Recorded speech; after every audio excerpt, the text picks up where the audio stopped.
ঢাকায় পরিকল্পনার পর কলকাতায় এমপি আনোয়ারুল আজিম খুন, আটক ৩, হত্যা মামলা মেয়ের।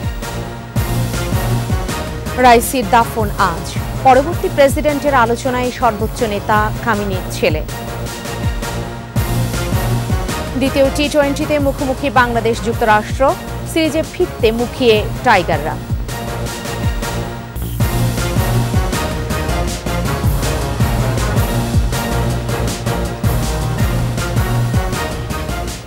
এতক্ষণ শুনছিলেন ফার্স্ট সিকিউরিটি ইসলামী ব্যাংক পিএলসি সংবাদ শিরোনাম।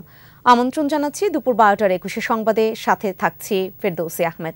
দর্শক, 21 টেলিভিশনের সংবাদ একই সাথে সরাসরি দেখতে পাবেন আমাদের ফেসবুক পেজ www.facebook.com/2124 অনলাইনে। ঝিনাইদহ 4 আসনের সংসদ সদস্য আনোয়ারুল আজিম আনারের মরদেহের খণ্ডিত অংশ উদ্ধার হল কলকাতার নিউ টাউন থেকে। হত্যার রহস্য পুরোপুরি স্পষ্ট নয়, তবে গোয়েন্দা সূত্র বলছে ঢাকায় পরিকল্পনার পর কলকাতায় ফাঁদে ফেলে হত্যা করা হয়েছে এমপি আনারকে। স্বরাষ্ট্রমন্ত্রীও জানিয়েছেন এমপি হত্যায় জড়িত বাংলাদেশিরাই। ভারতীয় পুলিশের তথ্যে সন্দেহভাজন 3 জনকে আটক করা হয়েছে বাংলাদেশ থেকে। রিপোর্টে বাকিটা জানাচ্ছেন দুলি মল্লিক।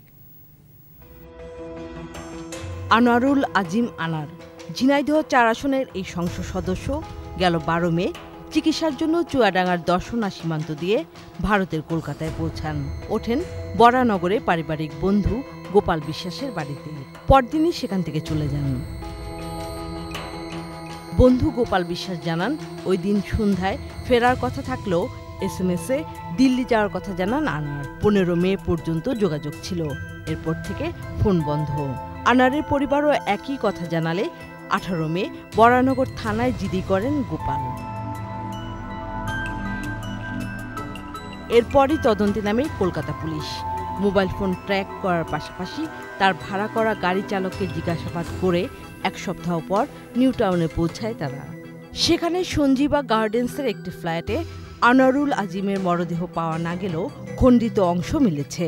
ভারতীয় পুলিশ জানিয়েছেন যে তিনি খুন হয়েছেন।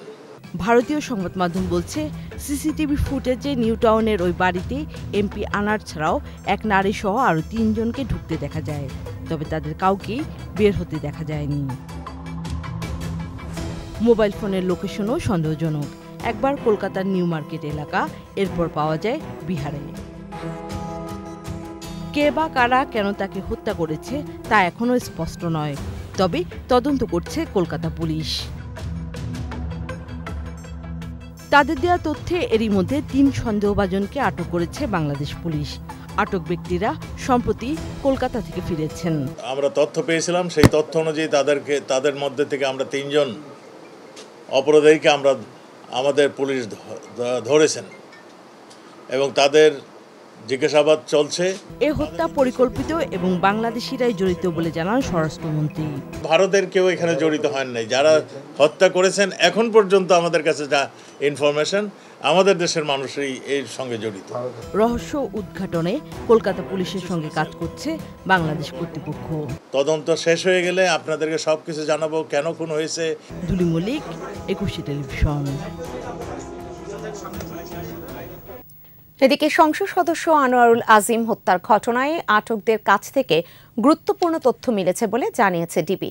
অতিরিক্ত কমিশনার জানিয়েছেন, হত্যা রহস্য উদ্ঘাটনে ভারতের পুলিশের সঙ্গে যোগাযোগ হচ্ছে। গত রাতে রাজধানী শেরেবাংলার নগর থানায় হত্যা মামলা করেছেন মেয়ে মুমতারিন ফেরদৌস ডরিন। এর আগে ডিবি কার্যালয়ে এসে বাবা হত্যার সুষ্ঠু তদন্ত চান তিনি। বিস্তারিত জানাচ্ছেন আহম্মদ বাবু। ঝিনাইদহ 4 আসনের সংসদ সদস্য আনোয়ারুল আজিমের মৃত্যুর খবর জানার পর দুপুরে ডিবি কার্যালয়ে আসেন তার মেয়ে মুমতারিন ফেরদৌস ডরিন। ডিবি কার্যালয়ে অতিরিক্ত পুলিশ কমিশনার হারুনার রশিদের সাথে দেখা করে বাবা হত্যার বিচার চান তিনি। পরে সাংবাদিকদের সামনে কান্নায় ভেঙে পড়েন তিনি। যার বাপ থাকে না, তার কেউ থাকে না, তারা এতিম হয়ে যায়। যতই কাছের আত্মীয় আপন মানুষ যেই থাকুক, বাবাই বাবার মতন কেউ হয় না। বলেন, বাবা হত্যার সুষ্ঠু তদন্ত দেখতে চান তিনি। আপনারা আমাকে সহযোগিতা করবেন, আমি আমার বাবার হত্যার বিচার চাই। পরে ডিএমপি গোয়েন্দা বিভাগের অতিরিক্ত কমিশনার বলেন, কয়েকজনকে আটক করা হয়েছে, তাদের কাছ থেকে অনেক তথ্য পাওয়া যাচ্ছে। তদন্ত যে কাজটা চলছে এটা আসলে স্বাভাবিক কারণেই আমরা অত্যন্ত অধিক গুরুত্ব দিয়ে আমরা কাজটা করছি। নিবিড়ভাবে আমরা ইন্ডিয়ান পুলিশের সাথে কাজ করছি এবং আমাদের কাছে কয়েকজন আছে, তাদের সাথে আমরা প্রতিক্ষণেই কথা বলছি, অনেক তথ্য পাচ্ছি। তদন্তের স্বার্থে আমরা এখন বলতে চাচ্ছি না। এ ঘটনায় যারাই জড়িত থাক সবাইকে আইনের আওতায় আনা হবে বলেও জানান ডিবির অতিরিক্ত পুলিশ কমিশনার। কোনো এলাকার দুর্বৃত্তায়নদেরকে দমন করার ফলে এরকম কোনো ঘটনা সবকিছুই আমরা তদন্তের আওতায় আমরা নিয়ে আসছি। আহমদ বাবু, 21 টেলিভিশন, ঢাকা। আধুনিক পদ্ধতিতে স্ট্রবেরি চাষে লাভবান লালমনিরহাটের যুবক জাহিদ হাসান বসুনিয়া এবং পাবনার কৃষক নজরুল ইসলাম। উৎপাদিত বিদেশি ফলটি যাচ্ছে দেশ জুড়ে, মিটছে পুষ্টি চাহিদা, মিলছে কর্মসংস্থান। লালমনিরহাট ও পাবনা প্রতিনিধির তথ্যচিত্রে জানাচ্ছেন মাসুম আলিসা। স্নাতকোত্তর শেষে গুগল ইউটিউবে শিখে স্ট্রবেরির বাগান গড়েছেন লালমনিরহাট সদরের মনোরম গ্রামের জাহিদ হাসান বসুনিয়া। প্রায় 6 লাখ টাকা ব্যয়ে 3 বিঘা জমিতে গেল বছরের ডিসেম্বরে 18,000 স্ট্রবেরি চারা লাগান তিনি। 8,000 গাছে ফল এসেছে ফেব্রুয়ারিতে। অনুকূল আবহাওয়ায় ভালো ফলনে প্রথমবারেই দ্বিগুণ লাভে আশাবাদী তরুণ এই কৃষি উদ্যোক্তা। আমার চিন্তা ভাবনা যে আলু যেহেতু সবাই করে, আমি ব্যতিক্রম কোনো কিছু করতে পারি কিনা, মূলত এই চিন্তা ভাবনা থেকেই আমার এই আজকের এই স্ট্রবেরিতে আসার। জাহিদের স্ট্রবেরি বাগানে কর্মসংস্থান হয়েছে এলাকার অনেকেরই। নতুন আবাদ স্ট্রবেরি ক্ষেত আসছে, আমরা 3 মাস থেকে কাম করতেছি, কাম করতেও ভালো লাগে। এই ফলটার জন্য অনেকেই দিচ্ছে, অনলাইনে অর্ডার দিচ্ছে। বাণিজ্যিকভাবে স্ট্রবেরি আবাদে জাহিদকে সব ধরনের প্রযুক্তিগত সহযোগিতা দিচ্ছে কৃষি বিভাগ। আমরা আশা করছি যে সামনের দিনগুলোতে কোনো উদ্যোক্তা যদি তৈরি হয়, তারা যদি স্ট্রবেরি চাষ করতে চায়, তাহলে কৃষি সম্প্রসারণ অধিদপ্তর তাদেরকে প্রযুক্তিগত সহায়তা দিয়ে যাবে। এদিকে 2014 সালে নিজের কৃষি জমিতে স্ট্রবেরি বাগান গড়ে তোলেন ঈশ্বরদী উপজেলার সলিমপুর ইউনিয়নের কৃষক নজরুল। প্রতি মৌসুমে একটি বাগান থেকেই তার আয় এখন 10 লাখ টাকা। গত বছর প্রায় বিঘাতে 6 লক্ষ টাকা করে বিক্রি হয়েছিল। এবছরও 3 বিঘা করেছি। দেখছেন তো প্রজেক্টের অবস্থা, ফল মাশাআল্লাহ বর্তমান ভালোই শুরু হয়েছে এবং দাম দরও ভালো আছে। কৃষি বিভাগের সহযোগিতা পরামর্শে বর্তমানে আধুনিক পদ্ধতিতে আমেরিকান ফেস্টিভ্যাল জাতের স্ট্রবেরি আবাদের প্রসার ঘটাচ্ছেন নজরুল। একটা স্ট্রবেরি একটা উচ্চ মূল্যের ফল হিসেবে দেখা দিয়েছে এবং কৃষকরা ধীরে ধীরে, আমরা আশাবাদ করব যে কৃষকরা ধীরে ধীরে এটা আরো ছড়িয়ে যাবে। স্ট্রবেরি নজরুল নামে পরিচিত ওই কৃষকের সফলতা দেখে মূলধারার ফলের পাশাপাশি স্ট্রবেরি চাষে ঝুঁকছেন আরো অনেকেই। তো এটা তো বিদেশি ফল, অনেক লাভজনক। এখন মনে হয় 1000 টাকা 1200 টাকা কেজি। কাজ করি, খুব ভালো মজা পাই, তার সাথে ভালো বন্ধুত্ব আছে, সম্পর্ক আছে।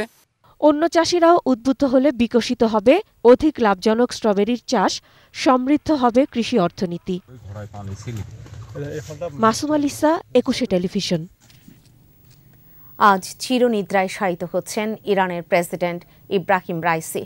এখন দক্ষিণ খোরাসানে প্রিয় প্রেসিডেন্টকে শেষ বিদায় জানাচ্ছেন সর্বস্তরের মানুষ। স্থানীয় সময় সকাল 7:30টার দিকে পূর্ব ইরানের শহর বিরজান্ডে আনা হয় ইব্রাহিম রাইসি সহ অন্যদের মরদেহ। অসংখ্য মানুষ জড়ো হয় প্রিয় প্রেসিডেন্টকে শেষ বিদায় জানাতে। এরপর দক্ষিণ খোরাসানে শুরু হয় আরেক দফায় বিদায় পর্ব অনুষ্ঠান। ধর্মীয় আনুষ্ঠানিকতার পাশাপাশি শোক আর শ্রদ্ধায় চলছে তাকে বিদায় দেওয়ার পর্ব। সবশেষে জন্মস্থান মাশহাদে জানাজা শেষে ইমাম রেজার মাজারে সমাহিত করা হবে এই নেতাকে।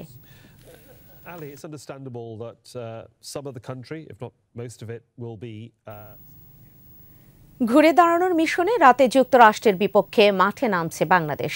সিরিজের দ্বিতীয় টি-20 ম্যাচটি শুরু হবে বাংলাদেশ সময় রাত 9টায়। বিশ্বকাপের প্রস্তুতিমূলক সিরিজটিতে বাংলাদেশের শুরুটা হয়েছে হতাশার। যুক্তরাষ্ট্রের মতো দলের সাথেও পারেনি শান্তর দল। ব্যর্থতার বৃত্ত ভাঙতে পারেনি টপ অর্ডার। বোলিংয়েও ছিল না বৈচিত্র্য।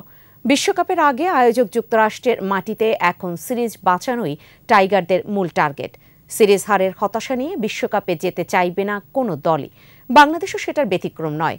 প্রথম ম্যাচে ভুল ত্রুটি শুধরে বড় জয়ই কাম্য সাকিব রিয়াদদের। এদিকে প্রথমবার বাংলাদেশের মুখোমুখি হয়েই দারুণ জয় পাওয়ায় বেশ আত্মবিশ্বাসী যুক্তরাষ্ট্র। দ্বিতীয় ম্যাচটিতে ছন্দ ধরে খেলে সিরিজ জেতার পরিকল্পনা করছেন স্বাগতিকরা। আর এই সাথেই শেষ করছি দুপুর 12টার 21 সংবাদ। যাবার আগে ফার্স্ট সিকিউরিটি ইসলামী ব্যাংক পিএলসি সংবাদ শিরোনামগুলো জানিয়ে দিচ্ছি আরও একবার। ঢাকায় পরিকল্পনার পর কলকাতায় এমপি আনোয়ারুল আজিম খুন, আটক ৩, হত্যা মামলা মেয়ের। রাইসির দাফন আজ, পরবর্তী প্রেসিডেন্টের আলোচনায় সর্বোচ্চ নেতা খামেনির ছেলে।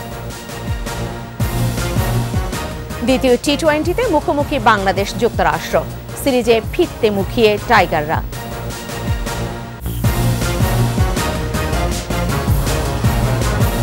সর্বশেষ খবর জানতে ডায়াল করুন 2021 নম্বরে আর ভিজিট করুন 21-tv.com এই ওয়েবসাইটে। এছাড়া ফেসবুকে ভিজিট করতে পারেন facebook.com/2124 অনলাইনে। এতক্ষণ সাথে থাকার জন্য ধন্যবাদ। পরবর্তী সংবাদ রয়েছে দুপুর 2টায়, দেখার আমন্ত্রণ রইল।